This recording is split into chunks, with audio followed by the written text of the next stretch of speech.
What we've been looking at is a trip to the moon. It's an illustration from a book by Jules Verne written in the last century, long before such a voyage through space was even conceived of as possible. Reality has more than once been foreshadowed by fiction. But here, just for example, is something that goes beyond, far beyond, anything we might ascribe to mere coincidence. In 1898, a little-known author named Morgan Robertson wrote this remarkable piece of fiction about a luxurious ocean liner, larger than any ship existing in its time, filled with wealthy passengers and a rich cargo. On its maiden voyage, this ship, labeled Unsinkable, struck an iceberg one starry April night and sank in the cold waters of the North Atlantic. Now, 14 years after this book was published, a British shipping company, the White Star Line, built a vessel of almost exactly the same dimensions as those imagined by Robertson in his novel. It too boasted a list of wealthy and famous passengers and made the audacious claim of being unsinkable. And one starry night in the North Atlantic, one April night, April 14th, 1912,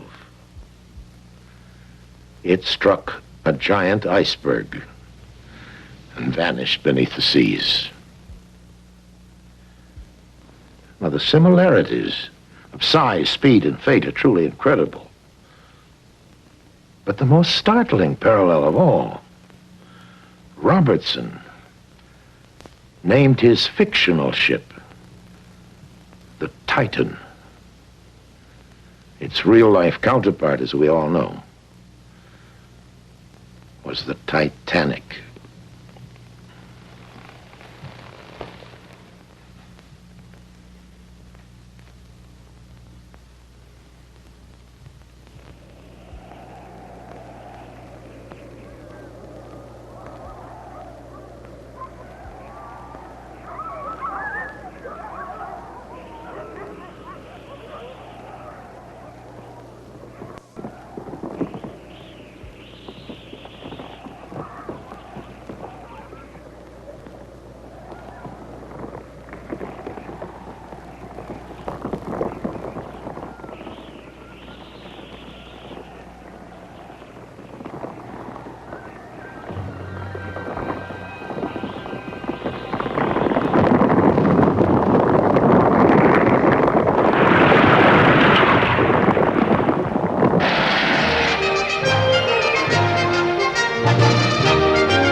Dead ahead, sir.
When the Titanic went down, nations around the world were stunned. It became known as the worst maritime disaster in history. Millions of people lost confidence in technological progress. No other modern event has inspired such a steady and overwhelming flow of books and novels and poems and songs and movies, lost in the depths of a dark and frozen sea. It's captivated the public imagination for decades, and now has inspired a daring team of scientists and explorers to launch an unprecedented expedition of historical discovery. At the renowned Explorers Club in New York City, this incredible expedition, more than 5 years in the planning, receives best wishes and words of wisdom from famed radio commentator Lowell Thomas. And of course, I told about the sinking of the Titanic, which was one of the major naval disasters of all time. Expedition leader Michael Harris announces dramatic plans to search for and locate the great ship Titanic, and then to actually film the famous vessel as it lays in its watery grave more than 2 miles beneath the storm-tossed North Atlantic seas. But we all intend to discover the Titanic. Why was it going through iceberg-infested waters at 22.5 knots. Search is being financed by Texas oilman Jack Grimm, a daring investor well known for backing adventurous and difficult expeditions. And that's one of the answers that we hope to find when we reach the Titanic. It's a big, dark ocean. The uncertainty, if you take Technological and scientific activities will be coordinated by Dr. William Ryan from Columbia University's Lamont Doherty Geological Observatory. Circle that radius to the difference of those positions, you have a real piece of real estate the size of Rhode Island. And of course, where the Titanic is and what's left of it is a great mystery. And if Mike Harris and Mr. Grimm and their colleagues can solve that riddle, it will certainly be a magnificent thing to accomplish. And I'm sure that everyone connected with the Explorers Club is anxious to cooperate in some small way. And good luck to you, Mike, and good luck to you, Mr. Grimm, and so long until tomorrow. On July 7th, 1980, a 39-member crew assembles at the Tracor Marine Shipyard at Port Everglades, Florida, in preparation for an historic voyage. Using the most advanced oceanographic equipment available, they will scour the ocean floor in an area 300 miles southeast of Cape Race, Newfoundland. Somewhere 13,000 feet below, in the dark, icy waters, they hope to locate and photograph the wreck of the Unsinkable Titanic. With all gear and personnel loaded on board and the technical equipment fully operational, H.J.W. Fay makes preparations to sail. Okay, Chief, we're all set to go. It's the beginning of an unprecedented and ironic voyage into history. 39 men, aided by the most advanced technology that science has available, setting out to unlock the mysteries of a glorious old ocean liner once thought to be indestructible.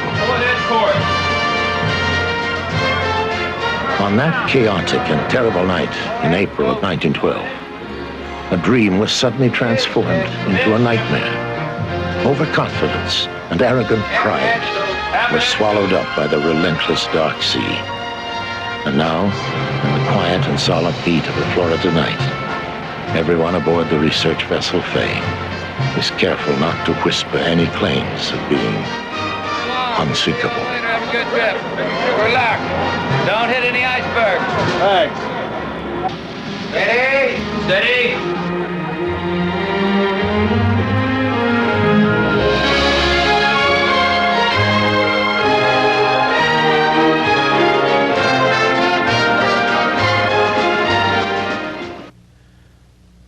The research vessel Fay departed Bermuda on July 26 and set course for the North Atlantic, according to the coordinates given by the Titanic's last SOS. The luxury liner was sinking somewhere in this area, more than 300 miles south of Newfoundland and east of Nova Scotia. Now, it'll take nearly 3.5 days to reach the site. Time for each person to reflect on the great adventure ahead. Got 890 miles to go, and the course is 052, and we're going to have a nice, smooth ride to get there. No waves or anything, right? Just as smooth as can perfect be. weather. We don't go to sea on this ship in anything except good weather. We ought to get there Wednesday morning, I think, right? 6, 8 o'clock in the morning. Let's go get her. Very good, sir. We're gonna find the Titanic in her cold and lonely grave. Yes, we'll find the Titanic with the cowards and the brave. We've all been told the story of the tragedy and glory of that great ship Titanic at the bottom of the sea.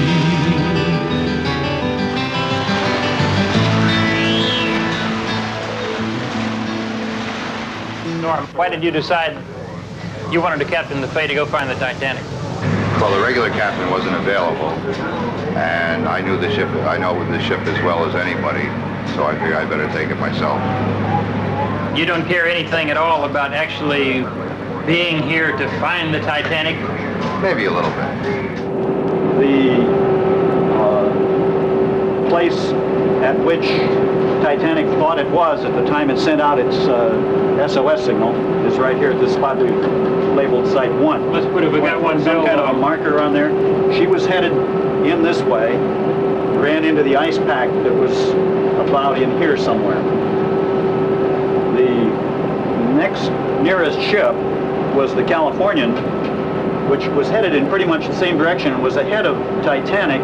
When she got to the ice along about 10 o'clock at night, her company policy was that they would stop and just wait it out. So she stopped, and it was while she was stopped that Titanic came in and Hit the ice. Hit the ice. Yeah.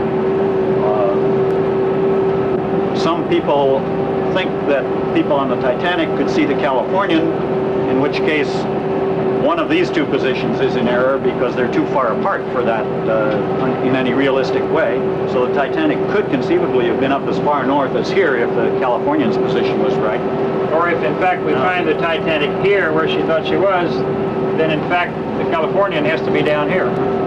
Either that or it exonerates Captain Lord of the Californian, who claimed that he was too far away to have been any use. That's just one of the arguments that will resurface, I presume. And we hope we'll be able to clear that up.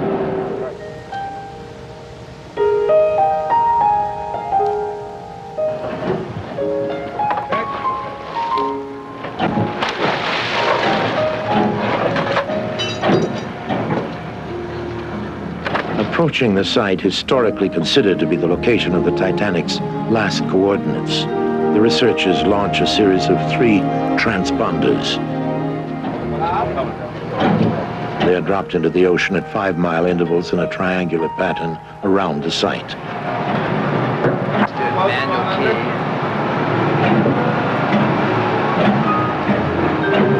Once in position on the ocean floor, the transponders will serve as constant reference points for the search operation, as signals are sent out from the ship at regular intervals and then bounce back.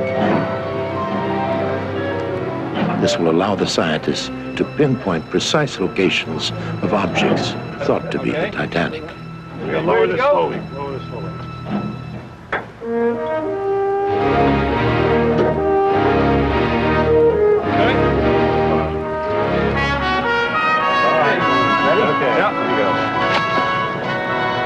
Now, watch your sink. There she goes. Let's hope this is not another disaster at sea.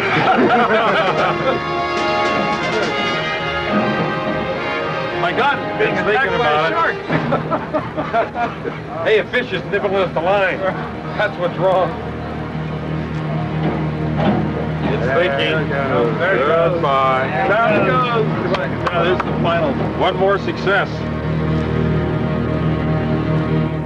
As we came into the area, we headed north. The terrain was fairly smooth, and then we came across the sharp canyon that marks the southern part of the area, and continued to steam north. You can see that the topography is somewhat rough, and at this point we began launching a transponder. You can see the signal calling the transponder is this mark along in here. The transponder is now on its way down, and we'll have our first really fixed reference point in the area based on that transponder.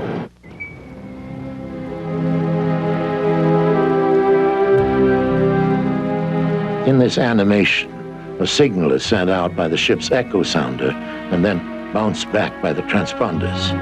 A device towed out of the ship interprets the returning signal and then transmits the information to computers on board for analysis by the scientific team.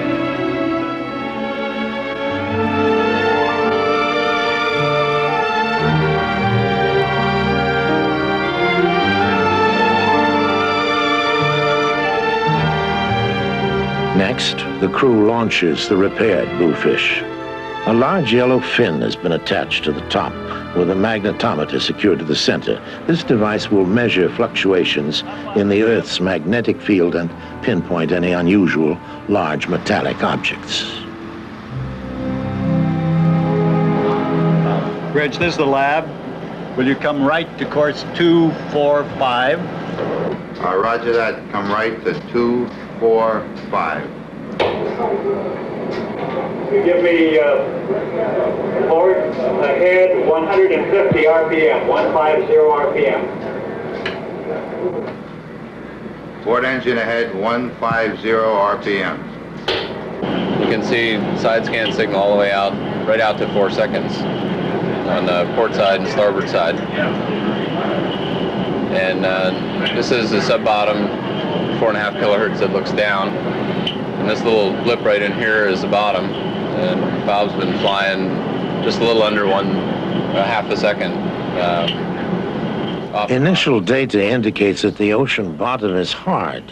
And that's good news for the research team. There had been a worry that the Titanic might be covered by thick silt or buried in deep mud. So there appears to be no penetration. If we were in a place where the bottom was as soft and soupy as we've been led to believe, we ought to see more penetration than that. So you think it's a nice hard bottom? Yeah. The Titanic should be sitting on the bottom and not sunk down in silt and mud and that sort of thing. Yeah, acoustically it's a hard bottom.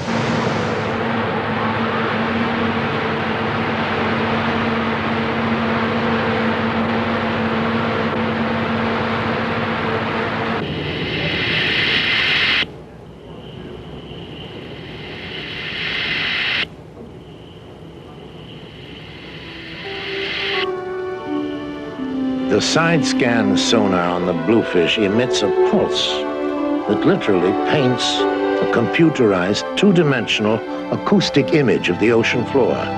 Coupled with the magnetic profiles created by the magnetometer readings, the images can easily detect the outlines of an object as large as the Titanic's sunken hull, and even reveal details of the superstructure. Scientists will use this information to piece together a mosaic composite of the wreck, verifying that it is indeed the Titanic. Transponders, the fish right now is interrogating them and we're getting replies. We've passed this one a while back. In fact, we just have passed this. The ship is located here. In about another half hour, at about 8:30, we should be passing the historical site of the Titanic with the fish. And in fact, we will cover the actual location of where it may have gone down during that time. That might be pretty exciting. Yeah, and then the plan will be, of course, if we don't find it, then we'll go on up here another 3 miles, turn back and make a heading and come back and cover it on another time, right? We'll cover it another time. We'll overlap our beams each time so we make sure that we're not missing any particular part. Okay, Mike, I tried to approach the problem using a very elementary... In reviewing the side scan sonar data, Dr. Ellen Herron discovers what she considers to be an object of high probability. Has a size and shape that definitely warrants further investigation. Carpathia and the survivors that was given by the Mount Temple early the next morning.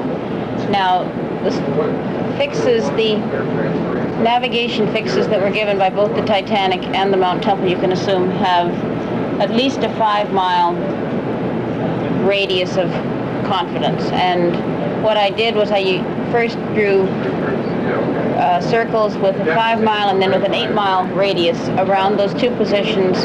Where they intersect ought to be the most probable area where the Titanic could have gone down, somewhere between where she issued the CQD and where the survivors were sighted at the first dawn sighting the next morning. So it's an area approximately, what, 10 miles long by 6 or 8 miles wide? And that's correct. 3.3 north, 38.8 west, heading right this way. I don't know, Chuck.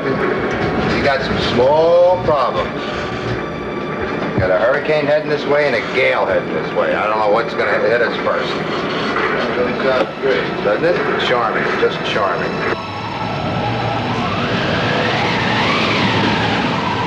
Generally a southward flow for these subsidiary canyons, but in the center of the area and in one of the very high probability areas for the actual Titanic location, there was a feature that seemed to be more east-west trending than any other feature, and it just didn't seem to fit in with what we understood was the geology of the area. Could something be blocking that? Would that cause that, or what would you suspect? Well, that's what I wondered, and we went back. We also, from our first crossing of the feature with the deep tow system, had detected a reasonable shadow and some kind of a strong signal from this area. So we went back with the 2-second sweep, and finally with the 1-second sweep. We really gave this quite a bit of coverage, and each time we got a stronger shadow, and the amplitudes of the feature looked to be quite reasonable. That's our little Or a banana. possible target, right, Chiquita banana. Ellen, we've been through hundreds of square miles of side scan records, but we haven't seen an object like this where we really have a shadow. What do you think causes something like that? The fish is over here, and the shadow starts here and ends here. The dimensions of this shadow are such that it requires a relief of about Titanic.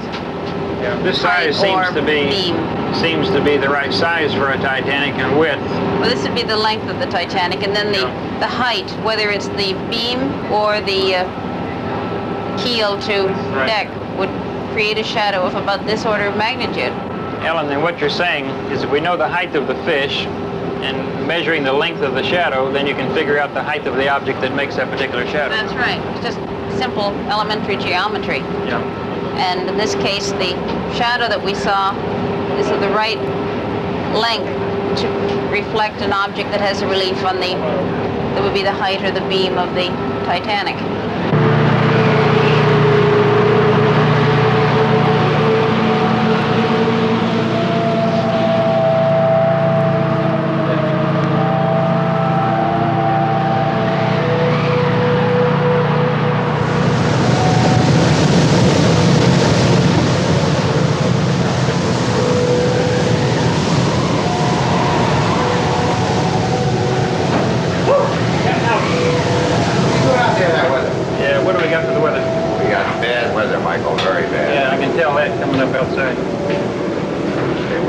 Two problems. One is a gale center coming north of us that we've been experiencing for the last couple of days. Two systems. This is the third one in about a week. Unfortunately, this is going to pass about 120 miles closer than the last two. Thought we were supposed to have good weather today. We should have had a break today. Yeah. This gale center is... What's the barometer doing?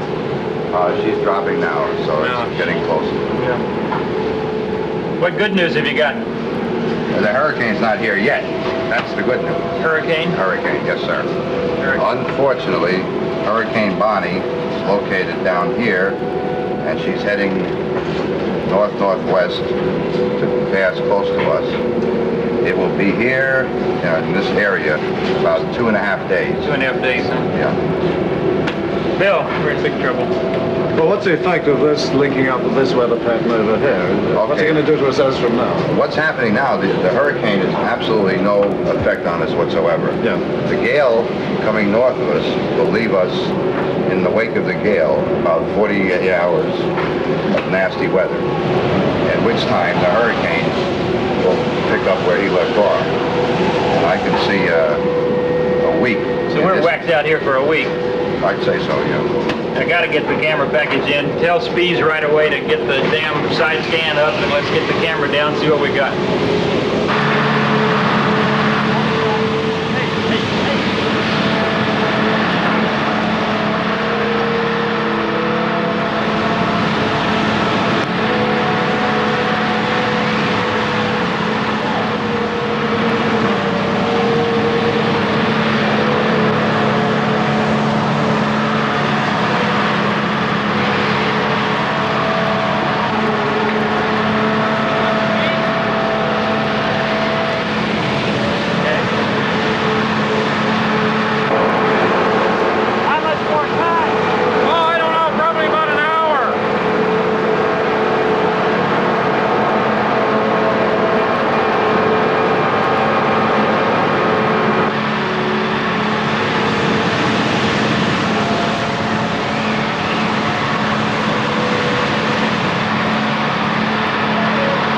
We looked at it before, we had 100 millivolts. Right. No, we heard 100 millivolts, that's not true. We had, Jim, what were the numbers?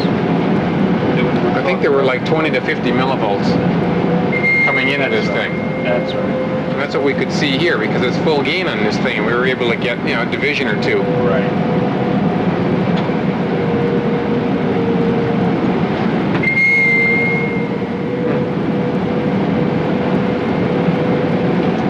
What's the matter with it? Look, just low signal level. Very low signal level. It appears that we have something operational by the sound of it. Yeah. But the signal is a factor of 100 or 500 lower than it was the last time we played this game. Something leaking at the bottom? Not likely. I think all of a sudden you hear a snap and a crackle and nothing. Yeah, everything's behaving very well. But it's usable like this. It's just a little mysterious. So if we pass over some metal, it'll still register, or what? I don't think we've gotten to that stage yet. But we'll have a computer program in 45 minutes that'll plot the thing, and then we'll be able to see. Okay. That'll have left 45 minutes. That's effectively right. I'm able to see if the magnetic It has field to be nice and stable. varies in a nice orderly manner when we start to lower the magnetometer towards the bottom.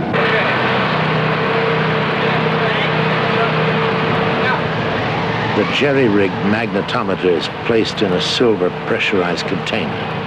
To give the lightweight device enough stability, it's encased in a large metal weight appropriately dubbed the Yellow Pig.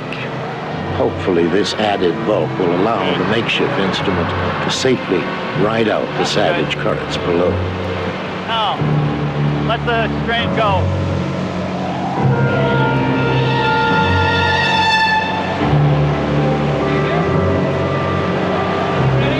Yep.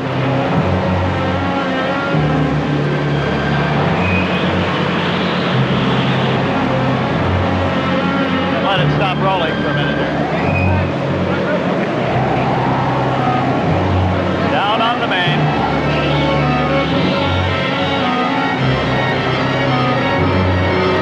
Up on the jib. Level right there. Hold it. Okay. Ready, John? Ready? Okay. Up gently on the wind. Gonzalez. Hold it.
The search goes on, while the exhausted crew maintains a desperate night vigil.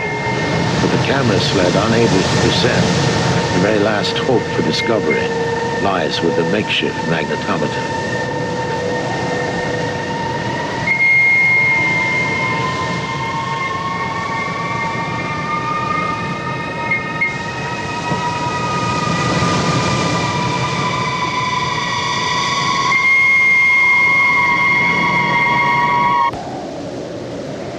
Suddenly, the magnetometer signal fails. The final chance for success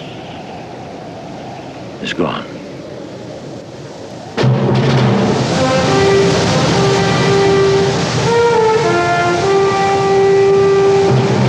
Outside, the powerful sea continues to batter the ship unmercifully. Once again, triumphant over the technological presumptions of mere mortal man.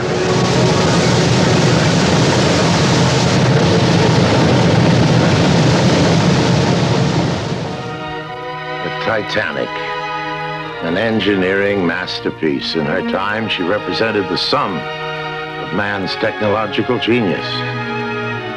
Now, at the bottom of a dark, forbidding sea, she is tenaciously protected by the very force that put her there. Engulfed in a haze of mystery and speculation, she resides seductively just beyond our grasp.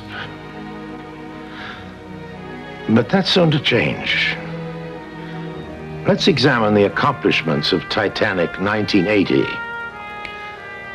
When cross-checking detailed contour charts, Dr. Ellen Herron discovered an unusual target.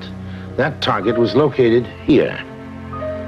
The revolutionary side-scan sonar developed by James Corsalis revealed a target with the same basic proportions as the Titanic, also at this location. Now, according to established fact, the Titanic struck an iceberg here and drifted to the northeast, putting the historical site of the sinking here, the very same spot.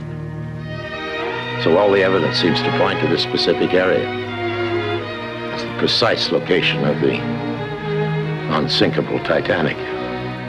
Well, armed this time with the certainty of exact coordinates and the versatile capabilities of the deep submersible Illuminaut, the expedition team will return to the North Atlantic in the summer of 1981. And there, the intrepid adventurers will descend to the ocean floor and finally touch the incredible Titanic.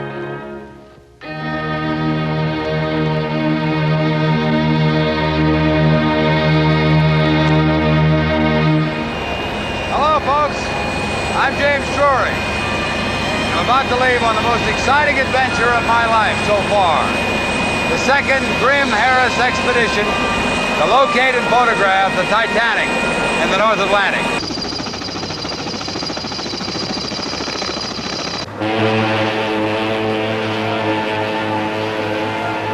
We sailed June 28th from Massachusetts aboard the Texas A&M research vessel, the Gyre. There were 37 people aboard, 31 in the scientific party, including our film unit, and 6 in the ship's crew. Everything looks routine, but nothing ever is on a modern ocean research vessel. The most valuable and precious thing is time. The Gyre had come into port to change the wire, the coaxial cable 25,000 feet long, that is our lifeline of discovery from the ship to our underwater detection devices and our video camera vehicle. The scientific team already aboard would be engaged in the search for the Titanic. But first we had to hitchhike with them while they completed one segment of the ongoing Pebble project, which is a worldwide search for deep ocean bottom free from current and sediment drift. The second red dot is the Pebble site, located here, and the third is the Titanic location. The time was well spent for those of us who had not been involved in undersea exploration before. And all of us had our chance to fly the deep tow vehicle at 10 to 12,000 foot depths and take still pictures of the ocean bottom. I remember the first time I saw the Gyre. She was in dry dock in Houston for repairs.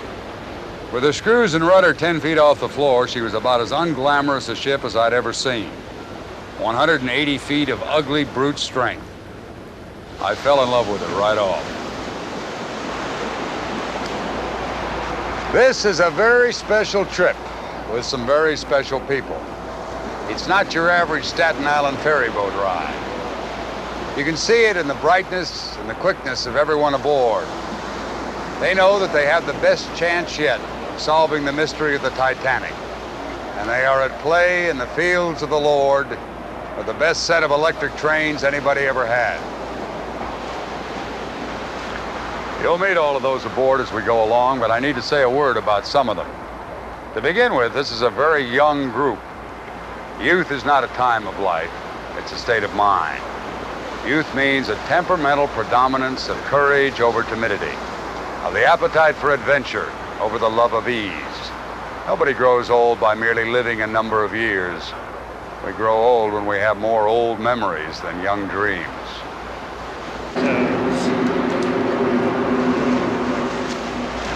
Dr. Fred Speece, Scripps Institution of Oceanography. It's been worth the whole trip to get to know this genial, gentle, brilliant man. Dr. Bill Ryan, Lamont Doherty Geological Observatory. Friendly, interested, curious, doer of impossible things. They and their staffs are the best in their field. Captain Don Armand of the research vessel Gyre, Texas A&M University.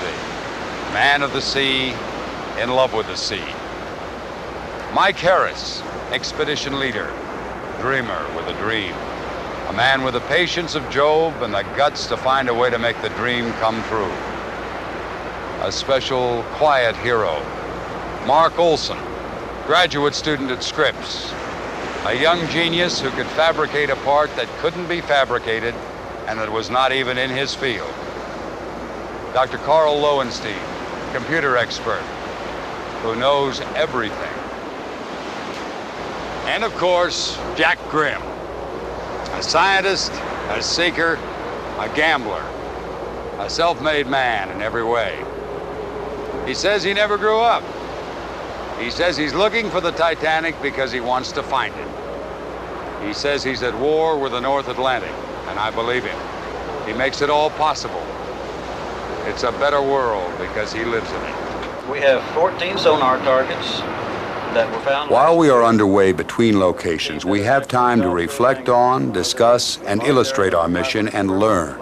Always learn. Area that came up with 14 different sonar targets, of which 6 are high priority, and out of those 6 there are 3 that they seem to stand out as exceptional. Those are targets 1, 10, and 13.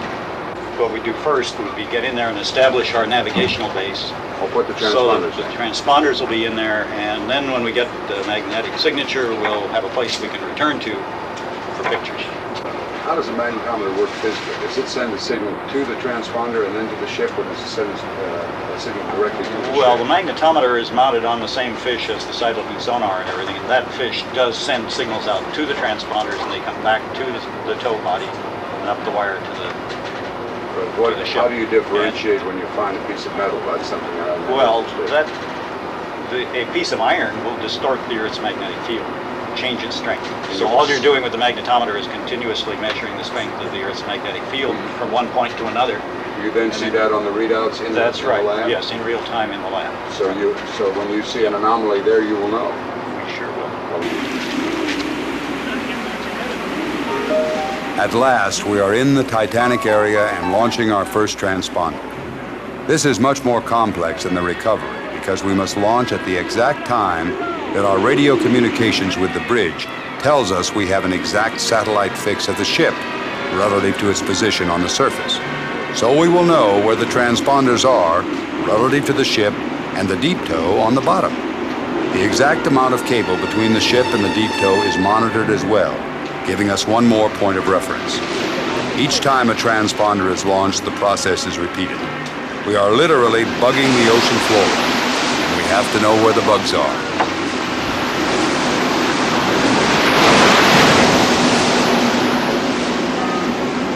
Okay, you guys, they cannot verify that It is on either side once you get past the impression of the canyon wall. Both places, very flat from there on out.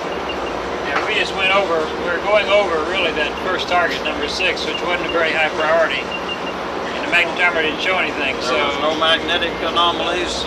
This one doesn't look like it's a Titanic. That's right, and the fish flew within a few hundred feet of it, so it appears to eliminate it as far as it being a metallic object or the hull of a vessel. Yeah, but number 13, that's the one we're looking at next. Number 13 is coming up next in a couple of hours.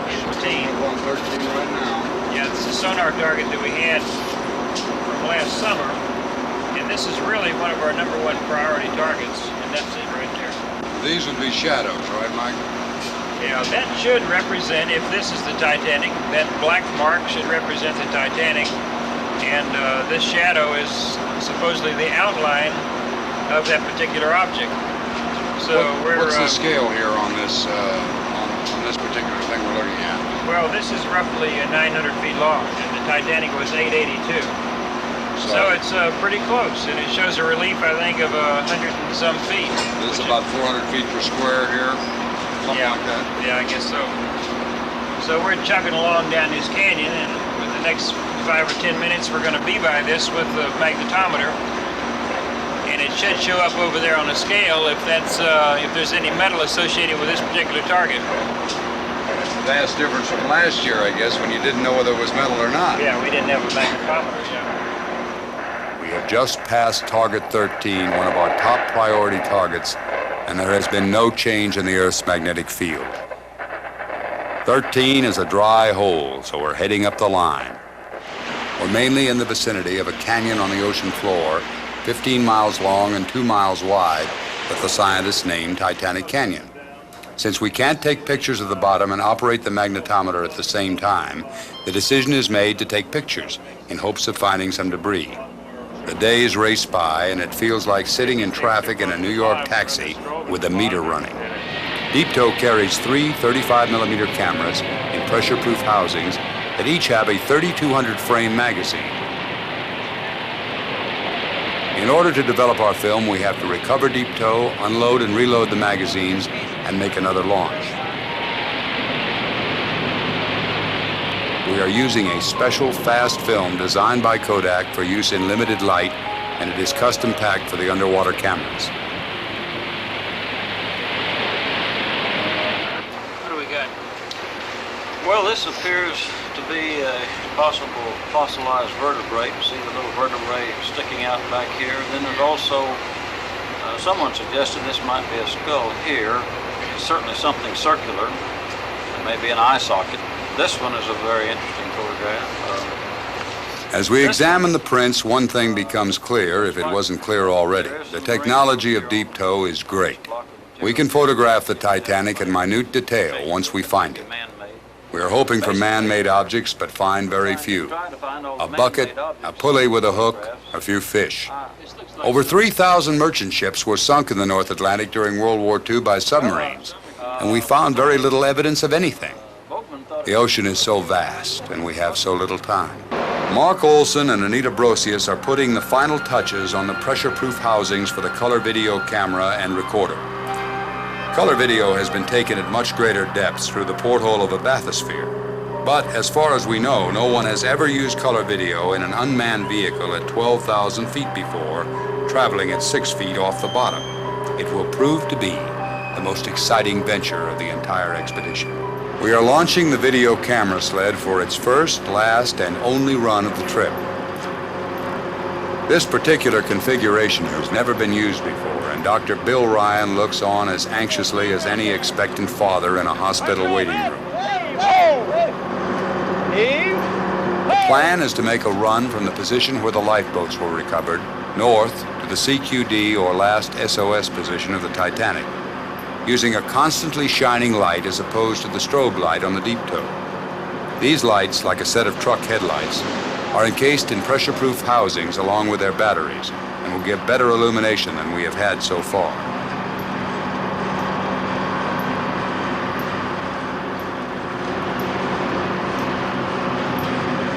This is a last-ditch attempt to recover some physical evidence of the Titanic, at least for this trip, and everyone knows it and says a silent prayer. Everyone who could gathered in the lounge to watch the video, like a bunch of kids around a Christmas tree when the magic moment comes to open presents. What we were seeing was greeted with great enthusiasm, even though the first few frames were nothing but flat bottom and a few fish and rocks. Look at that!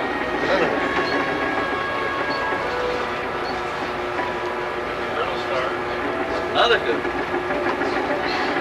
Well, Bill, that's what we need the shock cord for, right?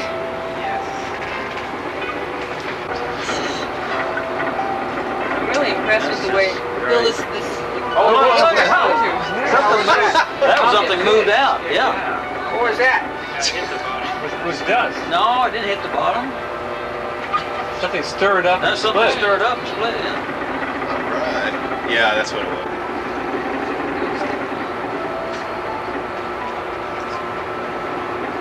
Nope, there's another fish. Upper right, see it? part. Marine life of some kind.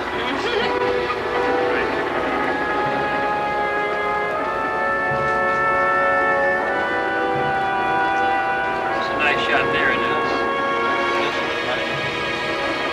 Oh, there's something there. Look! Oh, look! And there it was. A few frames of videotape we would look at again and again. Its immediate impression caught the eye and froze the mind. A propeller blade from a large ship.